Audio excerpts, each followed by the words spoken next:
Welcome to IB Unplugged, a cognitive podcast for IBDP educators that tackles your submitted challenges and questions by connecting you with experts and peers who share their ideas and stories from real classrooms. Whether you're a seasoned educator or new to the IB world, each biweekly episode and guest aims to equip you with practical tips and positive inspiration, helping you teach with more confidence, creativity, and joy. So whether you're walking your dog or commuting to school, hit play and join a community of educators ready to learn, laugh, and thrive in your IB journey. Hi, everybody. Welcome to this week's episode of IB Unplugged, where we get to talk with Leon Furze about practical AI strategies in the IB classroom. Yeah, we're quite excited to talk with Leon. He's an educator. He was an English language and literature teacher for a while. He did some media teaching, went on to become head of faculty and eventually director of teaching and learning. But over the last few years, he's stepped away from teaching, been focusing on a PhD, and actually started his PhD in generative AI before we even knew generative AI started. He kind of got going on this PhD, and then it was like 2 months later that suddenly they were like, hey, have you heard of this ChatGPT thing that just showed up? So he was a little bit ahead on that and now runs a blog and a podcast as well. So he's talking about these strategies and things that we can be doing in the classroom already. Yeah, exactly. He's been doing a lot of professional development in different schools and being able to set up these guidelines and frameworks for schools to be able to use AI in their classrooms. And he brings a lot of these kind of research pieces that he's been putting into his blog with the elements of a practical approach to the classroom. And yeah, we go through a lot of really great topics like AI in inquiry-based learning, in kind of the feedback loops, in assessment, formative assessment. So yeah, we've got a great episode ahead. We're really glad you're here. We hope you enjoy the show.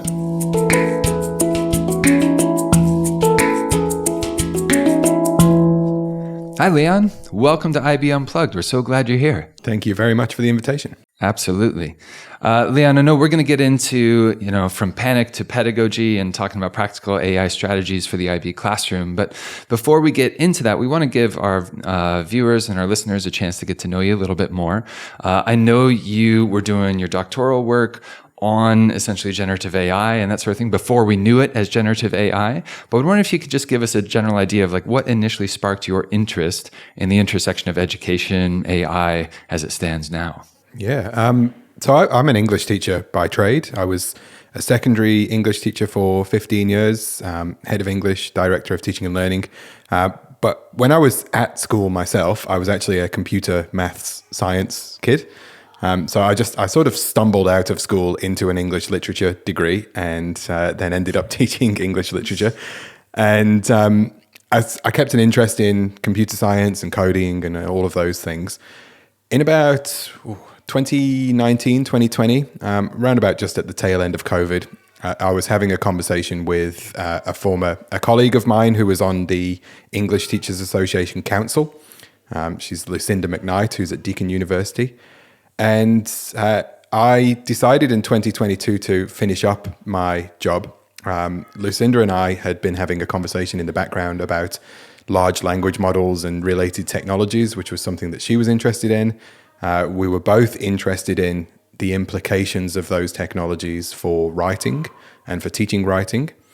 And so when I decided in early 2022 to finish my teaching role, Lucinda said, well, look, there's a PhD scholarship open and it's broadly speaking in digital writing. So if you wanted to focus on AI, you could do that. So yeah, it was June 2022 when we applied for that PhD, and then November 2022 when it started, and 2 weeks later, ChatGPT came out. I was going to say, it's like right before ChatGPT hit the scene, huh? So it was just really good timing, or really bad timing, depending on which way you look at it. I'm picturing it's one of those moments where the people who read your applications for the PhD were like, what are you talking about? And then like a few months later, like, oh, that's what he's talking about. I mean, there were all kinds of strange acronyms and things happening as well. So Gen AI wasn't a term that was broadly in use. So we had GAI and we had AGI, but not that kind of AGI, and AWTs, which were automated writing technologies, which all sound quite sort of quaint now. Yeah, exactly. very, very cute iterations of what has become present day use of AI, huh? Yeah. So when we're talking about it in the context of educators, we've John and I have sat in quite a bit of professional development on AI for educators, things like that. There tend to be plenty of things to either get wrong or have a bit of fear around. What do you see as one thing that they often are getting wrong or really getting nervous about with Gen AI that might be unnecessary? I mean, the biggest narrative around AI in education has obviously been the cheating discourse. Students are using it for cheating. It's the cheating technology.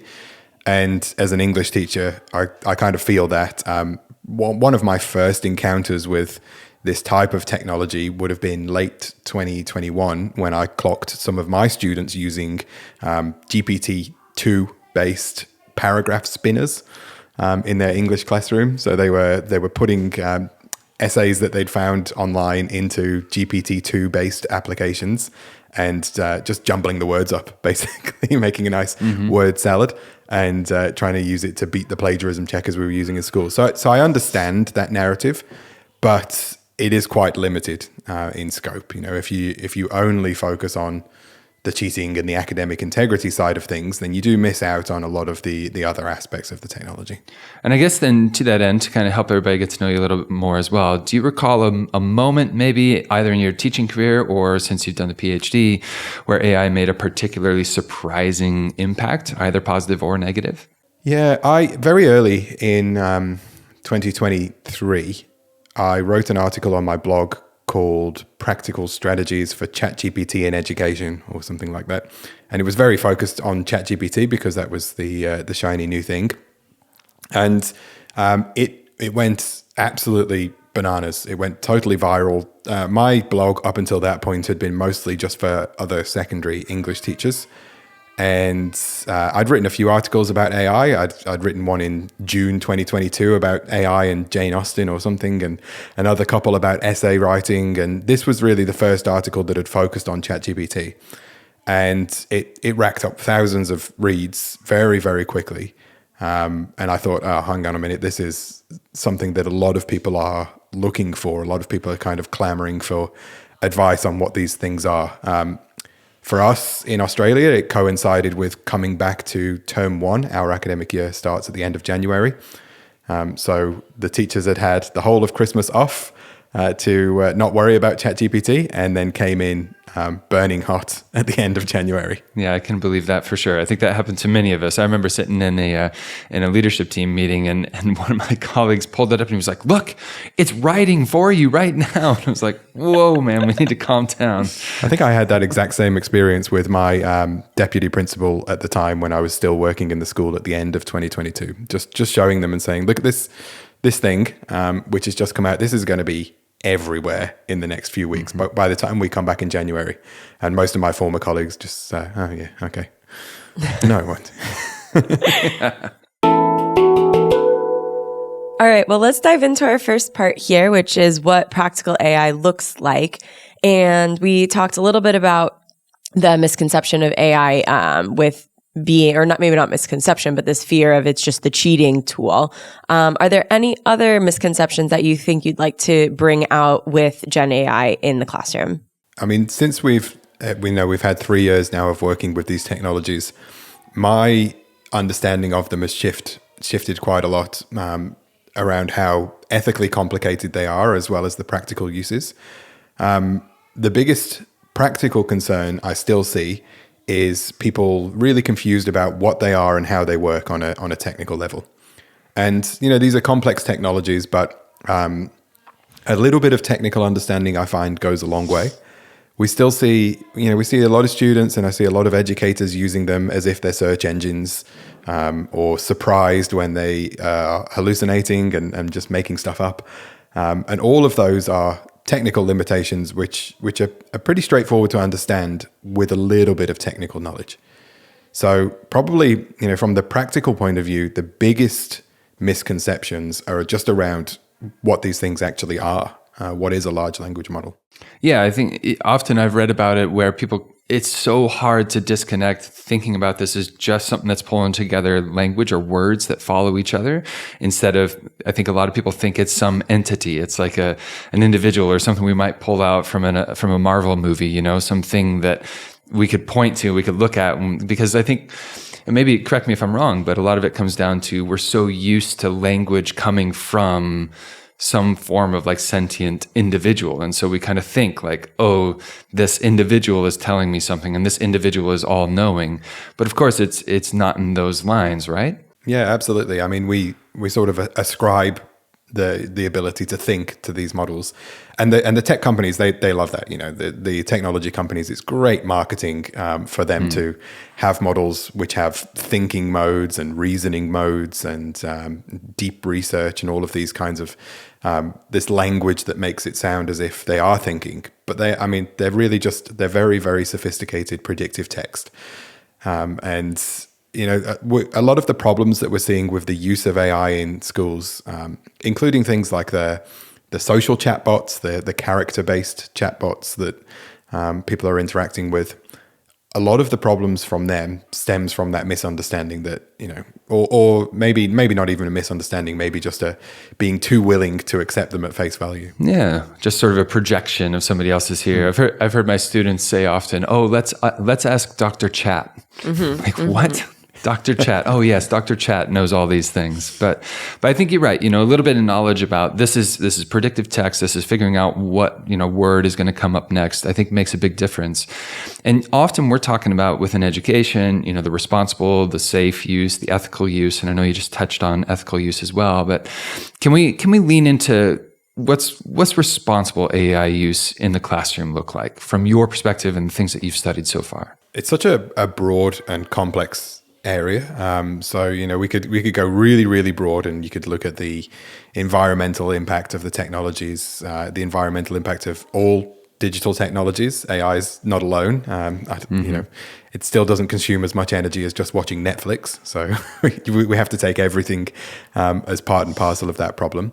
Right down to the more specific issues of things like copyright, intellectual property, the way that, again, these things are constructed and how they've been trained on that kind of data.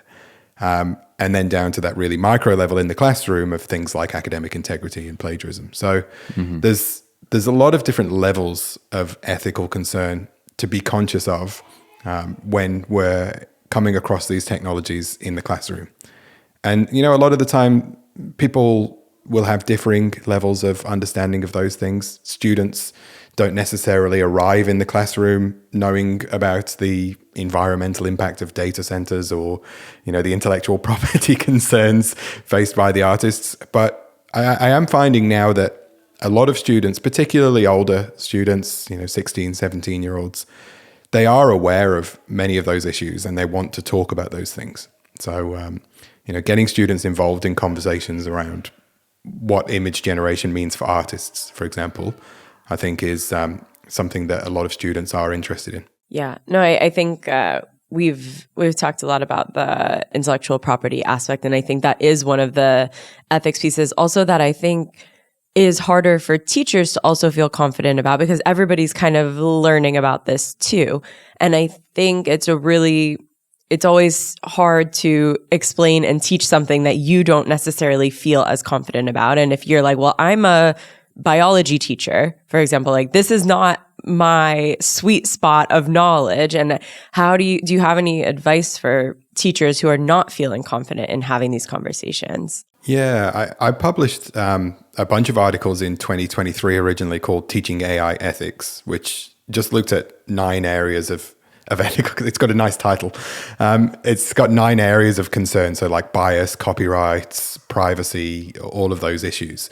And the way I've approached it in those articles, which I'm just updating for 2025 at the moment, is to look at the subject disciplines and the areas that we already teach and kind of align parts of ethics with those subjects. So, copyright, intellectual property in the arts is obviously a no-brainer for teaching in visual arts subjects. And you would imagine that the arts teachers have a perspective on those issues and might be interested in teaching the students. If you look at biology or health classes, great place for talking about algorithmic discrimination in healthcare. The ways that certain AIs that are used in health can be biased or discriminatory.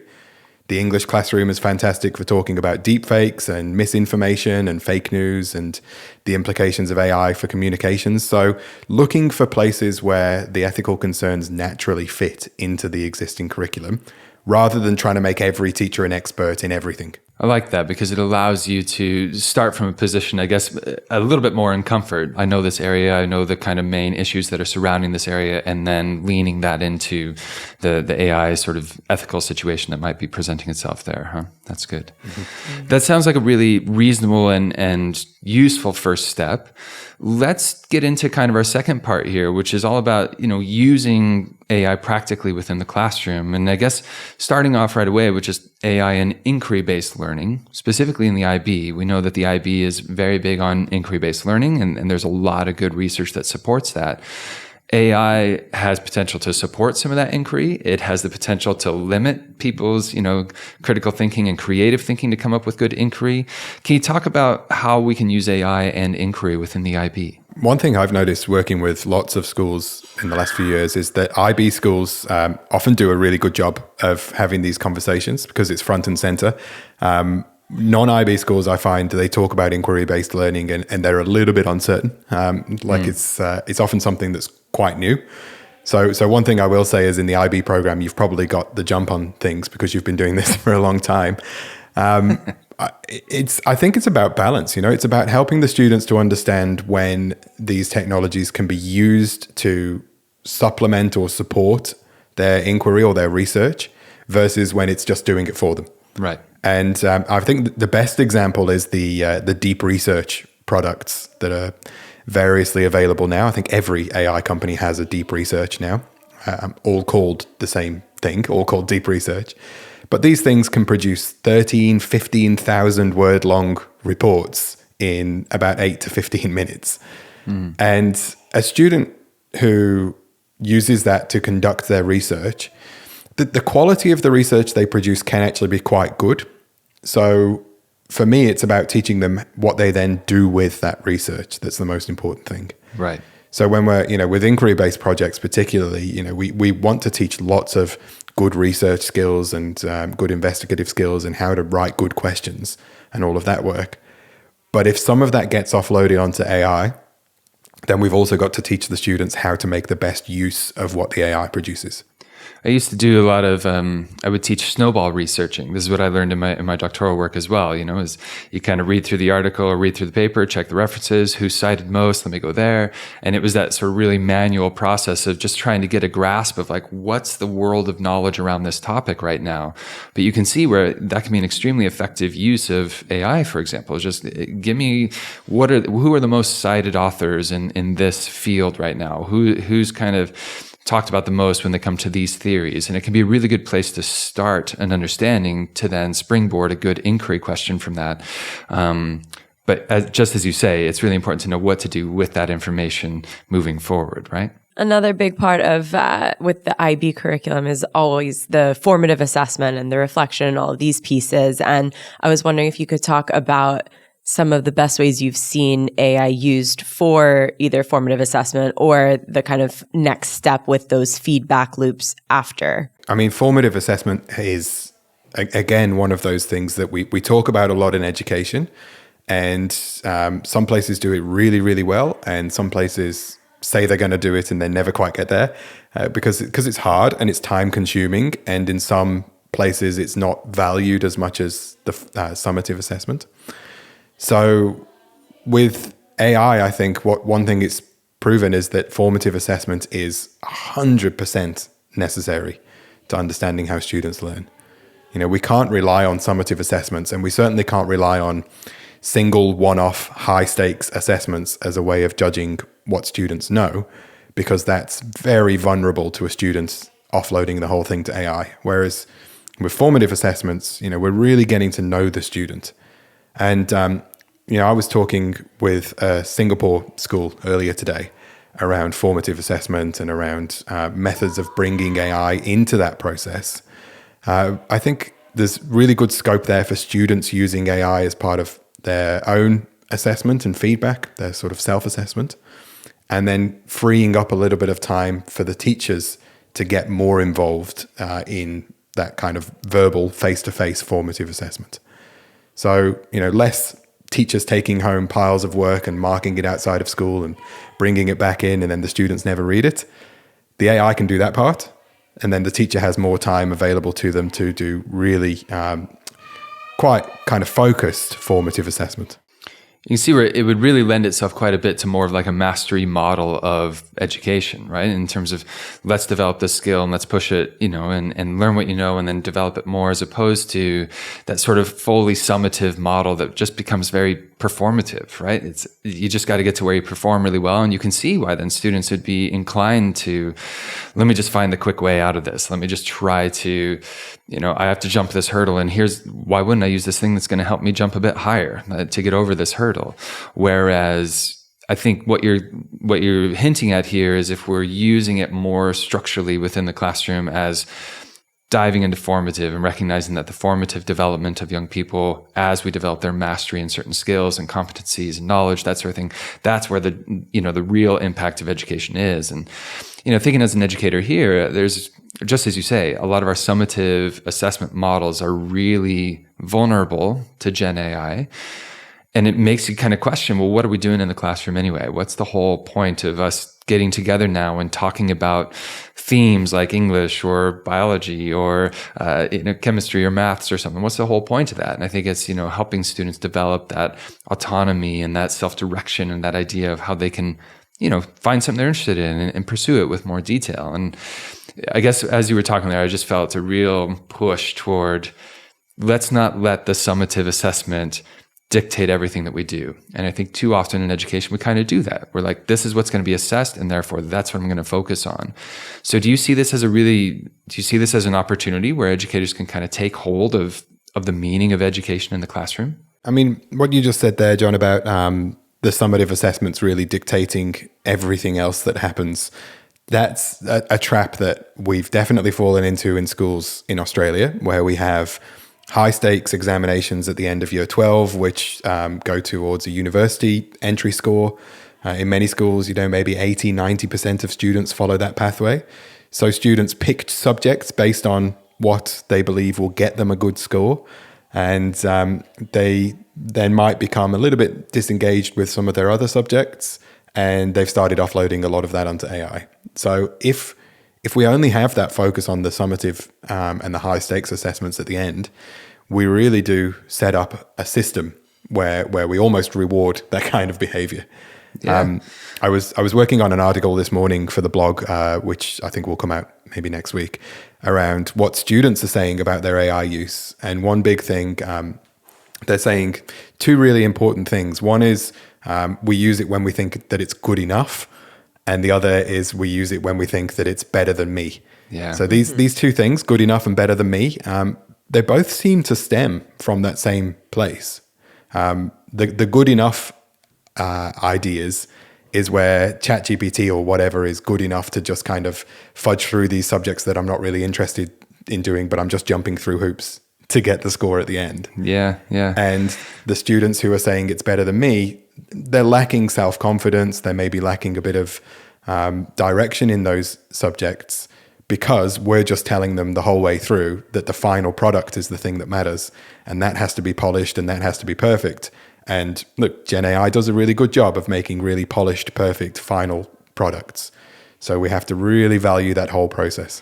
That was the really worrying thing that you just mentioned to me, is when somebody doesn't feel like my voice is worth it, right? It's not as good here. And, using those terms that you just did, polished and perfect, you can see where so many students, regardless of what education system they're in, if they're in IB or if they're in A-levels or national curricular or something like this, there is this element of you've got to be polished and perfect in order to be, seen by a university. And you can see where that could really turn on its head a student's sense of value, a student's sense of purpose and who they are. And so this model really has a deeper ethical sort of positioning, not just the ethical, like, am I awarding this appropriately? Am I, attributing the authors correctly? But also, am I actually allowing this young person to flourish who I get to spend some time with right now? And how am I making that possible as the educator in the room? I think are the key questions we've got to be asking right now. That's also a really big part. So in a previous podcast that we did, one question that one of our guests brought up was like, are you proud of your work? And if you just have ChatGPT like gutting something out, like, do you really feel any ownership over it? And something else that I think is tied to that is what I was thinking about with the feedback loops of, what's the point of me doing this if nobody else is actually reading it? Of like, if I write something out, but then somebody else just throws it in and gives me like feedback from another, there's no humans there where the student's creating something with ChatGPT, the teacher's using ChatGPT to give feedback. Like when there's no human part, the student stops caring about if their voice is there because it's not being recognized by another person. Have you seen students kind of having any reflection on teachers using AI in assessment? Yeah, totally. There was a bit of an AI group, an AI something, I don't know, what do you call them? Think tanks. We seem to write a lot of white papers over here in Australia. I don't know if you're doing that in the US at the moment. Lots of blueprints and white papers coming out of education. And I was involved in one recently, but there were some students there, which is good because there often aren't. And the students were saying that they don't really see the point in teachers using AI to give them feedback because the teacher might as well email them with the prompt that they've used to generate the response, and the student can just do it by themselves. And the kind of feedback that they want from teachers is that, that relational, that personal feedback, preferably in person and verbal, and to kind of sit there and talk them through, which obviously takes a lot of time. But we do have the luxury, I think, in K-12 education of having more face-to-face time with our students, which we should definitely make use of. But the students really weren't interested in the teachers giving them AI-generated feedback because, it's pointless. They can do that themselves. And I often say the same thing to teachers. It's got a veneer of time saving. And I actually had an argument with a principal recently whilst I was running the professional development for his school, which was unfortunate. But he was adamant that the teachers should be using AI to mark students' work because it saves time and because there's all these problems with teacher workload and teacher burnout. And I said, just take the marking out of the equation entirely, if that's the case. Don't make teachers use AI to mark student work. Just reimagine the way that assessment and feedback is happening. And, if the students use AI, that's fine. But the teachers don't need to. That is an interesting thing, though, because I've been in that exact same situation at my school where, using a bit of AI to provide some feedback to students, and you get a great discussion from the students being like, well, if I wanted AI, I would have done it myself. I wanted your thoughts and opinions, and just sort of counter with, that's kind of exactly what I wanted from you. I wanted your thoughts and opinions, not a computer. And so it was kind of funny how quickly they didn't necessarily recognize that there's kind of a hypocrisy going on there. But it becomes a powerful moment of, there's a human quality that I'm really trying to draw out here. And I think as we look at using AI effectively within our classrooms and helping it assist education, there's some great wins, I think. And there's a potential to really lose important qualities like student reflection or metacognition, like thinking about how did I actually learn this thing and did I really learn this thing or not? Are there ways that we can be using AI to support metacognition? I think it's like anything, really. These technologies are designed to be frictionless. They're designed to be very easy to use. And they're not designed for educational purposes. Even, you look at these attempts from companies like OpenAI to make study modes and things like that, where they supposedly refuse to answer the question right away. If I was a student, I would just turn that off and use regular ChatGPT. So they don't, they force a kind of friction, but it doesn't really have much of an effect. But it comes down to the way that you use the technologies yourself. And a lot of that is around intrinsic motivation, and a lot of that is around wanting to learn. So, I've been using these technologies obviously extensively since 2021 or earlier. I don't feel like I've lost the ability to think. over time. And I don't feel like using ChatGPT has turned my brain to slop or whatever that misinterpreted MIT report was talking about. But I can see myself that there are ways that you can take too many shortcuts. So I think a lot of the metacognitive questions around AI is understanding when it's too much of a shortcut and when it's genuinely helpful. I'd like to double click on the MIT report. You seem to brush right over that. What are your thoughts then? Because that's one that does come up pretty frequently with pushback. It does. It comes up in many conversations. I run a lot of sessions with parents. A lot of parents have heard of the article and they say, oh, what about this, this really big, important MIT review? I mean, big and important with 6 people. With findings that suggested essentially that if you complete a task entirely using ChatGPT and basically don't even read it yourself before you submit it, you don't remember any of it, which to me sounds more like common sense than the findings of an important study. But I think, the way that it's been presented in the media really fits in with the kinds of discourses around AI that are happening at the moment. One is the threat narrative and the, AI is going to make us all stupider and AI is going to put us out of work and AI is going to become conscious and destroy the world somehow. And the other is the kind of boostery techno optimism at the other end of the scale. And I think both ends are unhelpful because they obfuscate the truth, which is that students who use the technology well will continue to do well, and students who use it to just offload everything will obviously not learn. Are you an IB educator wanting to improve your practice and needing just a bit more support getting there? Ever wanted to learn more about a specific aspect of the diploma program, or just ask a question to an educational theorist about a specific IB aspect? IB Unplugged is the place for you. Simply visit cognity.com/IB Unplugged to submit your question to us and have your question explored in more detail in an upcoming episode. And now, back to the show. So, okay, let's move from then that panic mode, which you just met is not really helpful, and the tech mode that just says, hey, let's get more of it out here. Let's get into purposeful practice in the classroom. And let's get to kind of this third part here, talking about tools and tips and guardrails and things that we can be doing as educators effectively.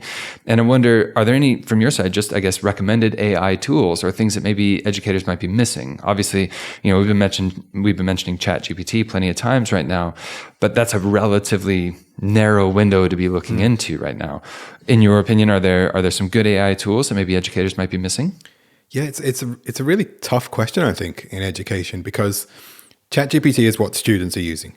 We know this unanimously, K-12 and higher ed research, just anecdotally, I'm sure with your students in the classroom, ChatGPT or Dr. Chat is the number one platform that they're using. There are others, like Perplexity seems to be aggressively marketing to students specifically on platforms like TikTok. So, this is where students are learning about these things. They're predominantly learning about them through their own social media.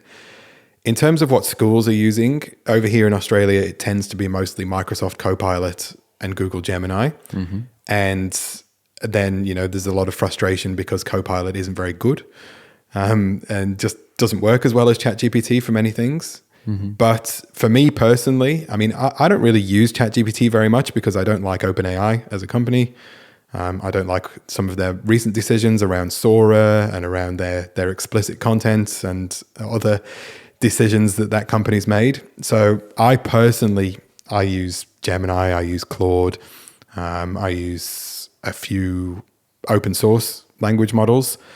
I'm hopeful that in the future, these technologies, they do continue to diverge away from just ChatGPT being almost synonymous with AI more broadly.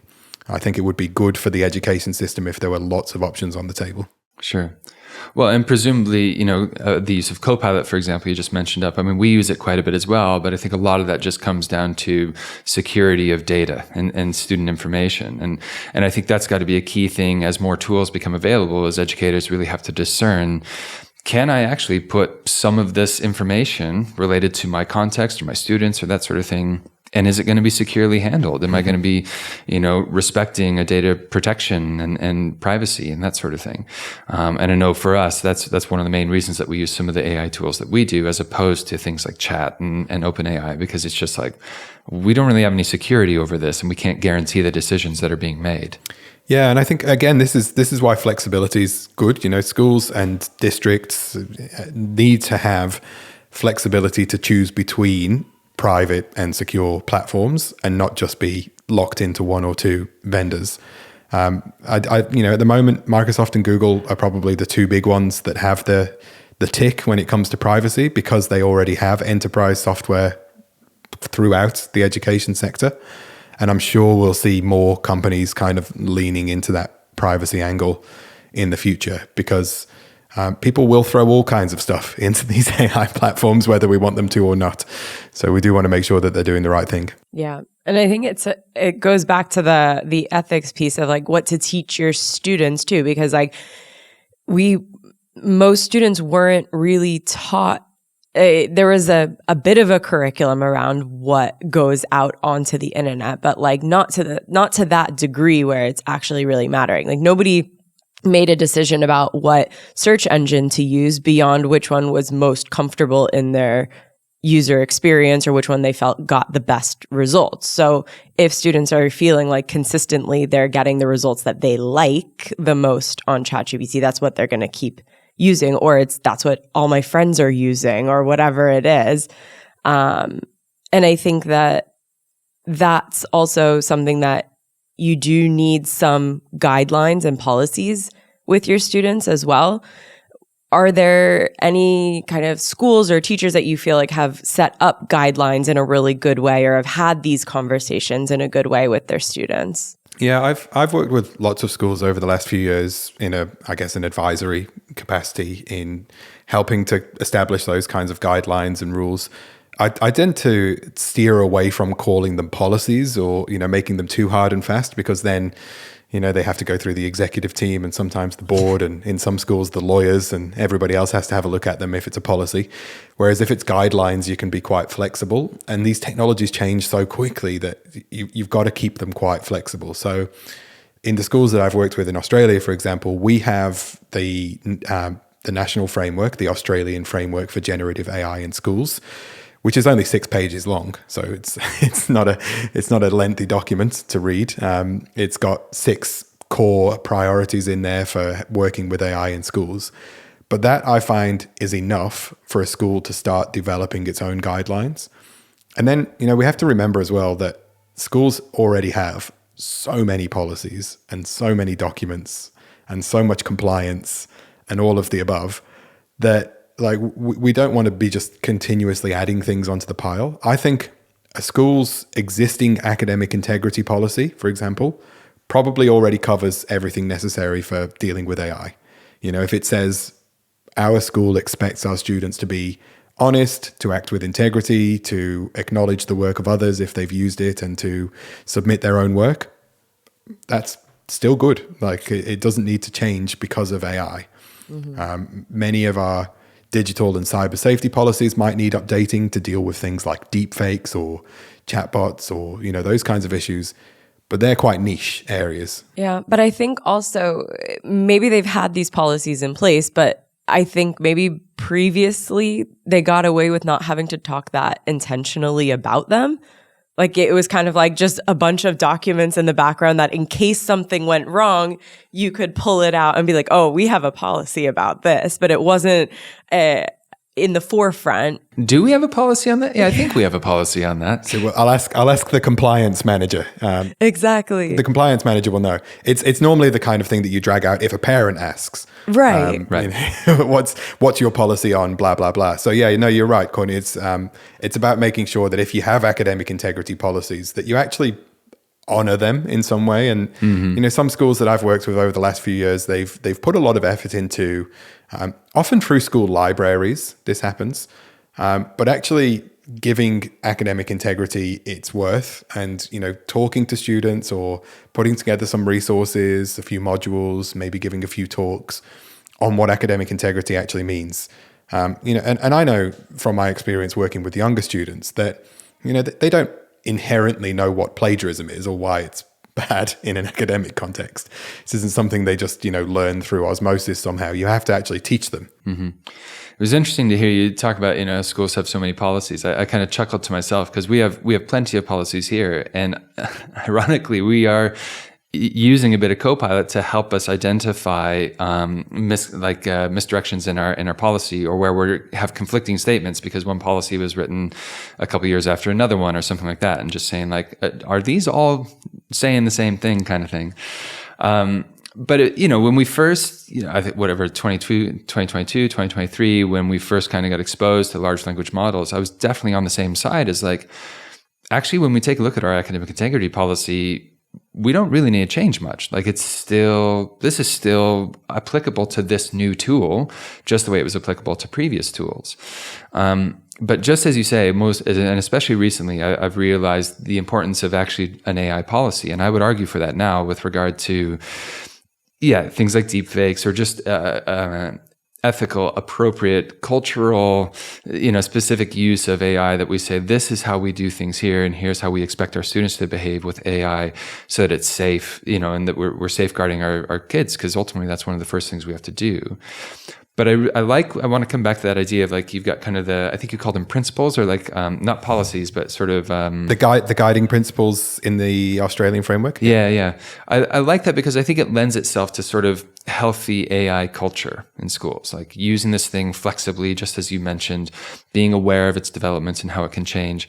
Are there other things you would advise for schools with regard to developing that healthy AI culture? The importance of professional development with artificial intelligence, not going overboard and just doing, round after round of whole school AI PD on what AI is, or, how to use Copilot or whatever, but actually giving, and I work generally through faculties, probably because I used to be a faculty leader and a director of teaching and learning, which is the line manager for faculty leaders.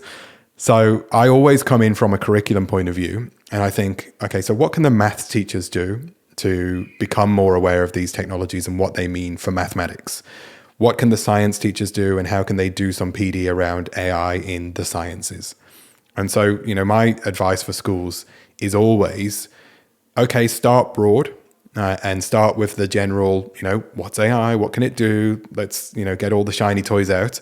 But then as quickly as possible, narrow down to faculty groups, maybe a well-being team for dealing with things like deepfakes and social chatbots and loneliness and all of those things, and maybe some administrative staff in a separate team, and really kind of distinctly mark out the professional development for those different groups of staff, because this technology means something very different for people in different domains. I think that's really good advice, actually, because it ties to what you were saying earlier about what does this actually apply to your specific subjects, that also builds confidence and competency with the actual teachers as well, and just more relevance. And like any other tool or any other concept, of course, it's going to be different with different subjects and kind of where you're at in the school and what your priorities are. So I do think that that's valuable. And I would imagine most of the time it's not really split out. It's everybody gets the same thing. Yeah. And I think, a lot of schools that I've seen have approached AI almost in the same way that they approach things like Google Workspace or MS365 or Teams. You just need a training session. It's fine. Yeah, that's it. They run a training session, sometimes hosted by Microsoft or Google, which says, this is how you use our platform. And when you take that platform first approach, you miss out on a lot of the disciplinary expertise. I think, the best things that I see online when there's ideas shared by teachers always come from people who are real experts in their discipline first.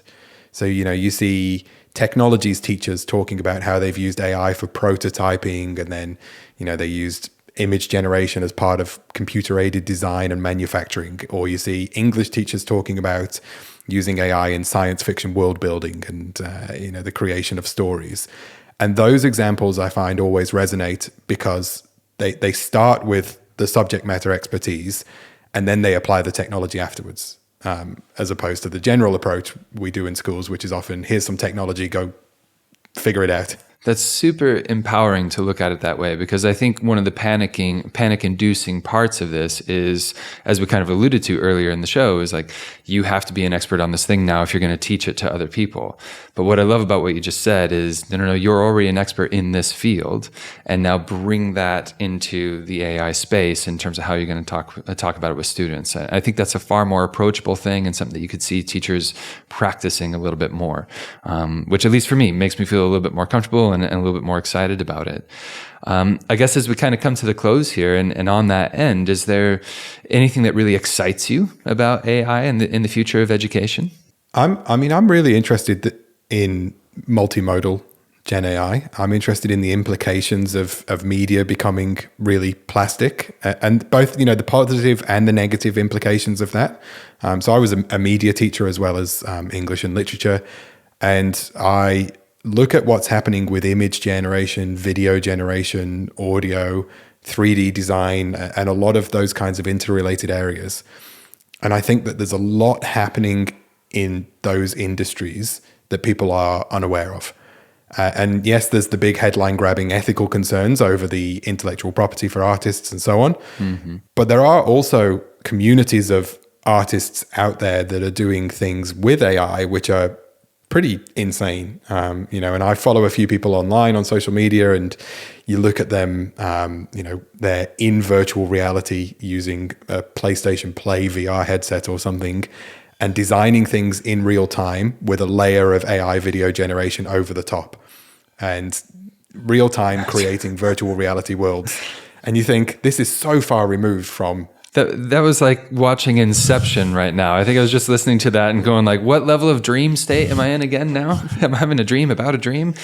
Watching how people in diverse industries are using these technologies is, I think, it's really fascinating. I'm definitely keeping an eye on what's happening in those creative arts industries and digital arts industries. Great. Well, thank you so much, Leon. This has been such a great chat with you. I've really appreciated diving into all these different ones. And thank you for coming on the show. Yeah, Leon, thanks so much for taking the time. Really, really great to chat with you. Thanks. Thanks, John. Thanks, Courtney.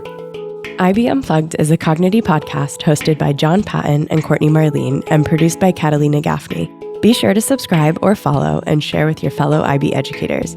If you'd like to submit a topic, request, or question, please do so on cognigy.com/IB Unplugged. Let's keep the conversation going and support each other in teaching with confidence, creativity, and joy. See you next time.